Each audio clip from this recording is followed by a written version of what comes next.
Akashavat sarvam Bahirantargatochyutah Sada sarvasamassiddho Nissangho nirmalo chalaha Ahamakashavat sarvam Bahirantargatochyutah Sada sarvasamassiddho Nissangho nirmalo chalaha. Ravindraji, can you please give the audience back? There is something technically not right with the translation. Please, I would request you all to refer to the chat box for the correct translation. However, it would be edited moving forward. So the translation to verse 35, he says, like space, I pervade everything inside and outside. Aham akashavat sarvam bahirantarga. Bahihi means outside. Anta is inside. Gataha, pervade. Like space, I pervade everything inside and out. Achyutaha. Achyutaha means never fallen. In fact, another name for Krishna in the Gita is Achyuta. So Arjuna keeps addressing Krishna as Achyuta, means you've never fallen from that state you have attained, that perfect state. Samatvam, sarva samaha, the same in all. I am eternal, unattached, pure and motionless. Again, remember, this is from an absolute point of view. These are all descriptions, definitions, indicative definitions of God, pointers of God. Remember the example we took last week of the moon branch analogy, Chandra Shakha Nyaya. These all give you an idea of an unknown truth. Remember, God is unknown to us. So these are all ways and means you can try to come closest to fathom what that Brahman, what that God, what that Almighty, what the transcendental reality is. So these three verses are being pitched in from an absolute point of view. So firstly, he says, Aham akashavat. I am like space. When he says like, there are only certain aspects. It is not congruous, please. They are similar. Congruous means the same. They're not congruous. It is like. So there are certain comparisons. It's not the same. You can't say Atman is space. You can't say Atman is space. Atman is like space. So when you say like space, there are certain qualities or attributes, certain borrowed qualities of space. We are trying to understand what Atman or Brahman is. So what are the attributes of space? He says, like space, I'm everywhere. I pervade everything. I allow everything to exist in me. So everything exists in space, isn't it? Now everything exists in space. Air exists in space. Everything exists in space. In fact, all the elements exist in space, isn't it? Space is one of the elements. Air, fire, water, earth, all the other four elements exist in space. But none of the elements contaminate space. You have foul smell, especially when you have these garbage pickers, they come by, especially in the morning, you're going for a walk and you see these garbage guys with this tricycle. They come door to door. Or these garbage vans, when they come, my God, the smell is unbearable. But that does not contaminate the space. Space contains the air, but air doesn't contaminate space. One fundamental reason why it doesn't is because space is subtler than air. It doesn't contaminate it. It is subtle. It is beyond it. It contains it. It is not conditioned by it. Similarly, Atman, he says, Atman contains everything. I pervade everything, but it doesn't contaminate. Now, what are the limitations when you compare the Atman or space to Atman? The limitations are space doesn't exist in deep sleep, but Atman pervades in deep sleep. Atman is there beyond the deep sleep as well. Just to give you a point of idea that you can't compare everything to space. There's a limitation to space. When he says space is all pervading, it doesn't pervade in deep sleep. Because deep sleep is nothingness, isn't it? Space doesn't pervade in the fourth state, Turiya, but Atman is. Okay? Inside and outside. Means it is the smallest of all, it is the biggest of all. It is the smallest of all, it is an atom, a molecule. It is the mightiest of all, it is the mighty Mount Everest. It is everywhere. Another way of saying it. Achyutaha, never fallen. It's like a dreamer falls ill and a waker has never fallen ill. You could be having a terminal disease as a dreamer, but when you wake up, you had a horrifying dream. That's about all. As a waker, you have never fallen ill. You are hale and healthy. That kind of a state. So the Atman has never fallen from where it belongs. It has never fallen. It is the same. That's what, in fact, the very famous words of Lord Krishna to Arjuna. He asks this question: Kutastva kashmalamidam vishameya samapastitam anaryajushtam aswargyam akirtikaram Arjuna. How have you brought yourself this akirtim? You don't belong to that caliber. You are a great warrior.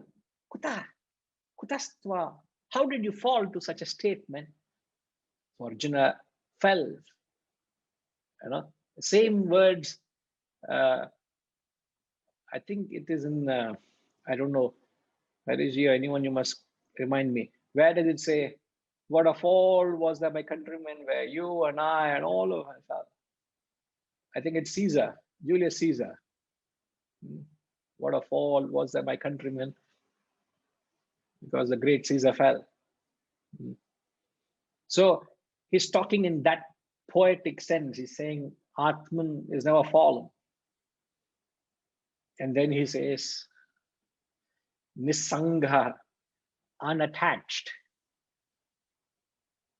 You know, it is important if we can start at least jotting down what are the things you are dealing with and yet not attached. Just for your list, just start jotting it down. Starts with your pen or pencil to everything in life that you are dealing with. To your children, to your spouse, to your money, to the name, to your home, to your car, to your service, to the club, to the membership of the club. My club membership is going. I've struggled so much to get it. Now it's expiring, and how should I renew it? Other worry attached to membership. So at least you got to have an idea for your own sake, not for their sake, just to have a final idea. What is it that I'm not attached to in life, and yet I am interacting with, I'm associating with it, I am in company with. You know, I would like to take a few minutes out and remember, and in fact, read this poem, the poem which I've often referred in the class written by Theodore Tilton. The poem is titled, Even This Shall Pass Away. I remember learning this at a very young age, and it's very, very beautiful. I'm sure you all have read it, but it's worth spending a few minutes. I read, once in Persia reigned a king, who upon a signet ring carved a maxim strange and wise, when held before his eyes, gave him counsel at a glance, fit for every change and chance, solemn words, and these were they, even this shall pass away. Trains of camel through the sand brought him gems from Samarkand. Fleets of galleys over the seas brought him pearls to rival these. But he counted little gain, treasures of mine or main. What is wealth, the king would say, even this shall pass away. Mid the pleasures of his court, at the zenith of their sport, when the palms of all his guests burned with clapping at his jests, seated midst with figs and wine, said the king, ah, friends of mine, pleasure comes not to stay. Even this shall pass away. Woman fairest ever seen was the bride he crowned as queen, pillowed on the marriage bed, whispering to his soul, he said, though no monarch ever pressed fairer bosom to his breast, mortal flesh is only clay, even this shall pass away.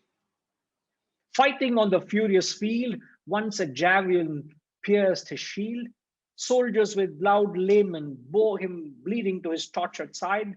Pain is hard to bear, he cried, but patience day by day, even this shall pass away.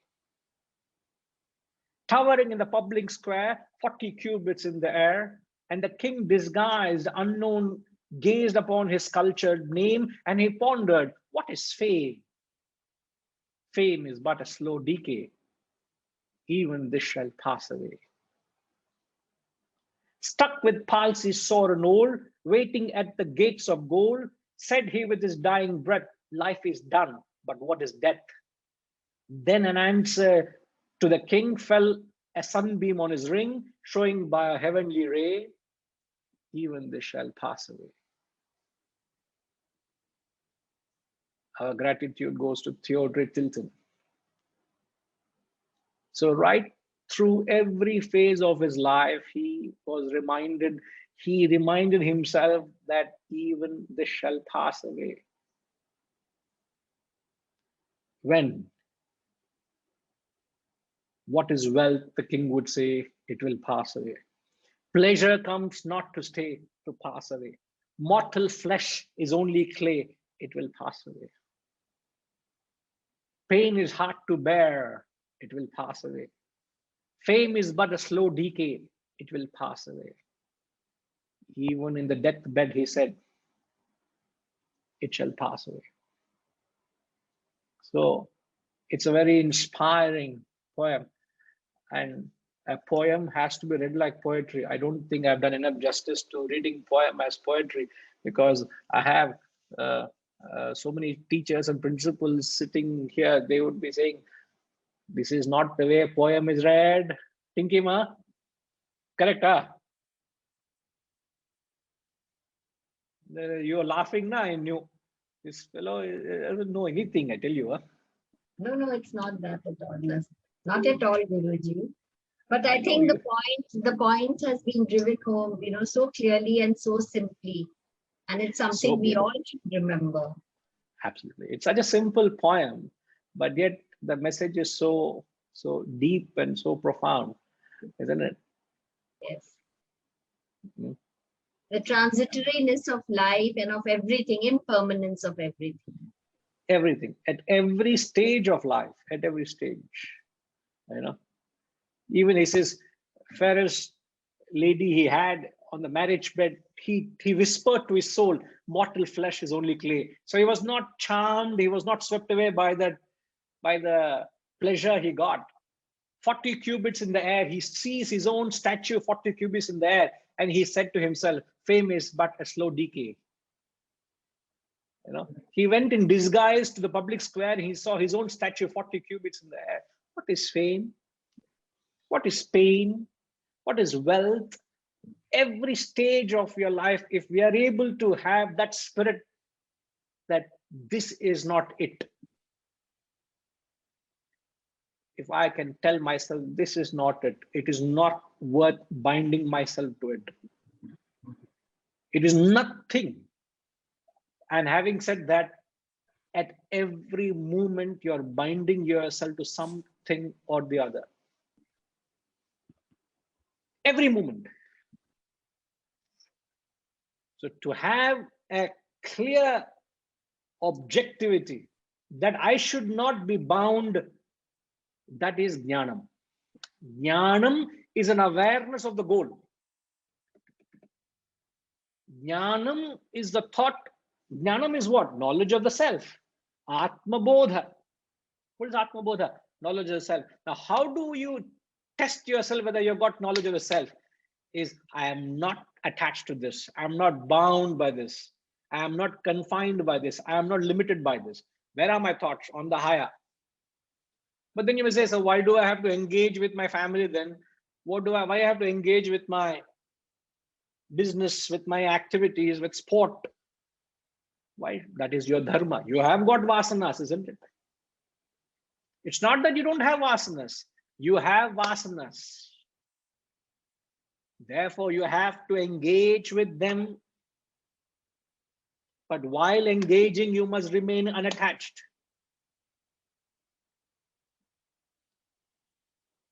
And that's how you will get rid of the vasana. So you're using a vasana to get rid of a vasana. You are using a vasana to get rid of a vasana. You're replacing a thought with a thought. So you're replacing the lower with the higher. But you've got to get rid of the lower because you have been holding on to it all this while. So you've got to get rid of the fuel. You've got to get rid of the energy in the vasana. How do you get rid of the energy? Get rid of the potency by just burning it away. How do you burn it away? Just operating it physically, but mentally is on the higher. Outstanding. I don't know whether you're able to relate to it. You just carry on operating in the lower, but your mind is lost on the higher. By just operating, doing your dharma. If my dharma is to be a sportsman, I will be a sportsman. I will do my dharma for sports. For what? For realization. So in the process, what am I doing? I'm burning off my vasana for sports. So the vasanas are burnt, but right throughout, I'm thinking of the higher. But throughout, I remain unattached. I remain disinterested. And how do I remain unattached? Even this shall pass away. Test yourself. I got to test myself. You got to test yourself. Constantly remind yourself. And one of the most powerful ways you say to yourself that you're not attached to it or you're detached to it. What's the most powerful way you tell yourself you're detached to it? Tell yourself, I have got nothing to do with it. In as many simple words as that, I have got nothing to do with it.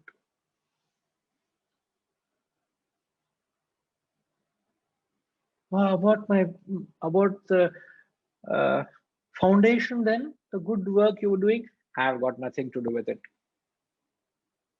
I'm just playing my role. I do what has to be done, but I have got nothing to do with it. Tomorrow it shuts down, I will still do my sadhana. Was I not doing my sadhana before it was born? Yes, sir.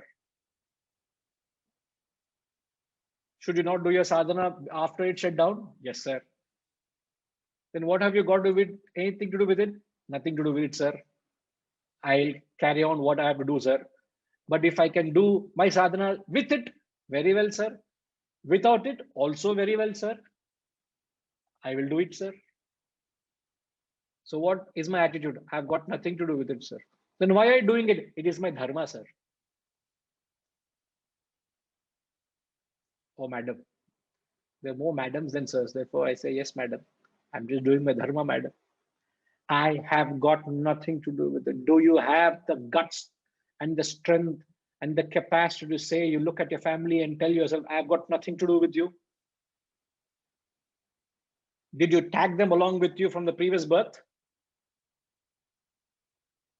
Will they come along with you when you have to leave this embodiment and go? Will you want to pass your karmas to them? Will they take it? What are you binding yourself to? What are you attaching yourself to? Frivolous, meaningless, substanceless. This is attachment. Just to tell yourself, I have got nothing to do with it. Achyutaha. Never fallen. Such a person is never fallen. Otherwise, you keep falling for everything. Nisangha. This is a state. I'm telling abhyasa. State is unattached. Practice is, I have got nothing to do with it. And yet do it. You see what I'm saying? Attitude is, I've got nothing to do with it. Your karma and action is, you do it because I have an obligation.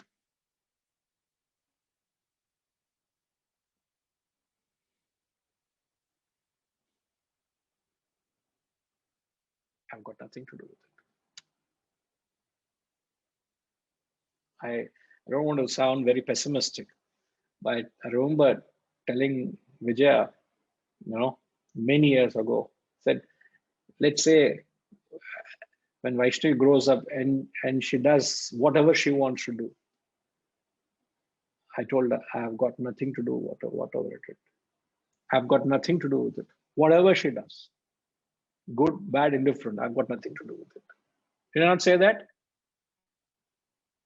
Raise your hand, please. They'll know you're speaking. I'm speaking the truth. And yet, every effort is being made to mold her to be a responsible human with values. She lives a life of values. It's not that I'm not doing my part, whatever part I have to play, but whatever it is, I'm very well prepared. Tomorrow she walks out of the house and say, I live an independent life. I've got nothing to do with it. She wants to tag along with you and serve you. I've got nothing to do with it. Whatever she does, I've got nothing to do with it. Rather than saying, Ayo Rama, Krishna, what is going on? Why this, why that? Blood pressure, blood sugar. To the extent you are detached, to that extent it will not concern you, it will not bother you. Ask yourself, can you say that? Rajima, what do you got to say?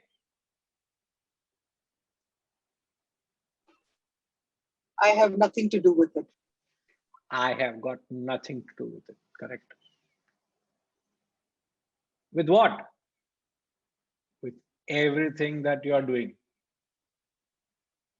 But do your dharma. Whatever your dharma is as a wife, as a mother, as a daughter, as a citizen, as a student, do your dharma. With a charm, with a smile, with perfect objectivity, do it. Nothing affects. You remain unaffected. What a joy. This was the life of Lord Krishna. Vasantama, where was Lord Krishna born?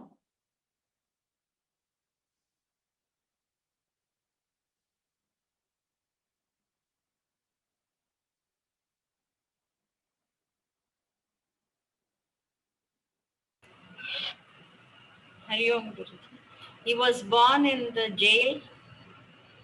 He was born in a prison, isn't it? The moment he was born, was he with the mother?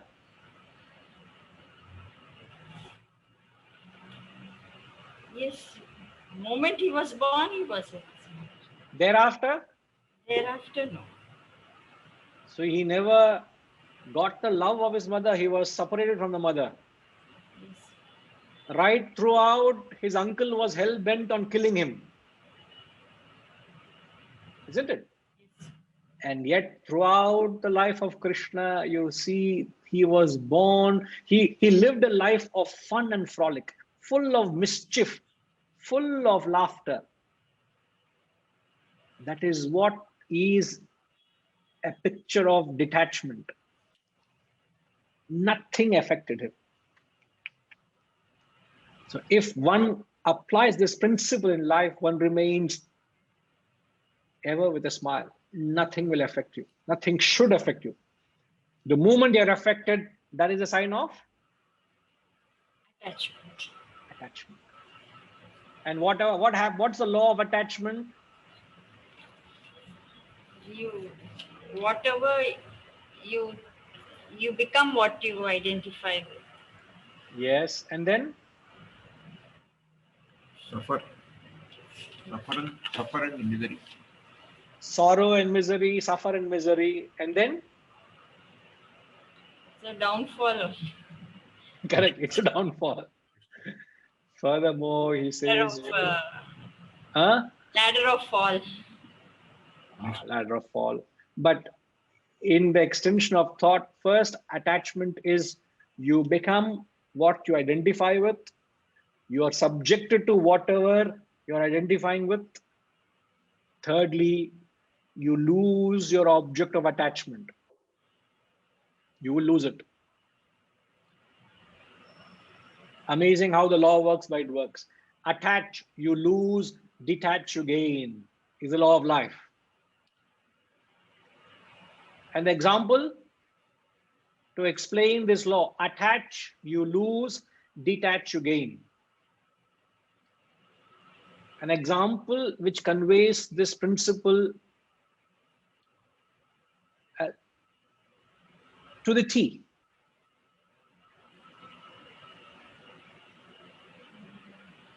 Anybody can think of example we have taken in the classes.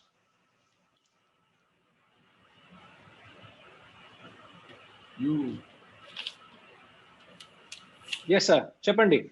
You get attached to children, you lose the love of them. Correct. You get attached thinking that you are loving them, but actually you get more separated from them. They despise. They don't even talk to you. They get away from you because of your anxiety, because of your attachment. They don't want to be with you. That's attachment. But I'm talking of an example we have always taken, which clarifies this beyond doubt. See, the example we have always taken is the phenomenon of colors.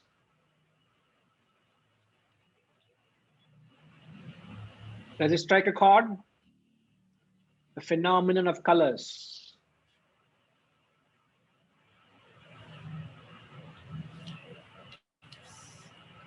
Rainbow. Reflection. White.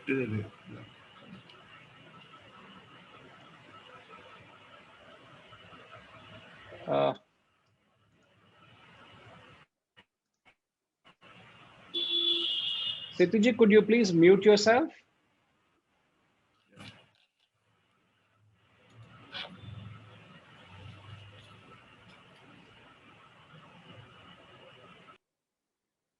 Oh, yeah. Thank you.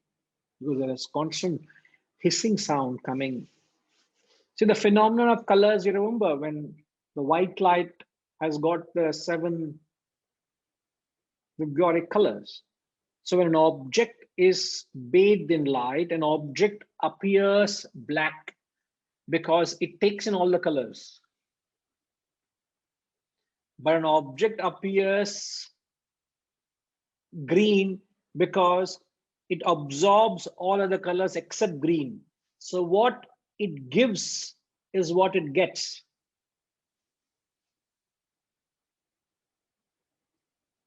What you are detached, what you part is what you have. What you attach, what you take is gone. It's not what you have.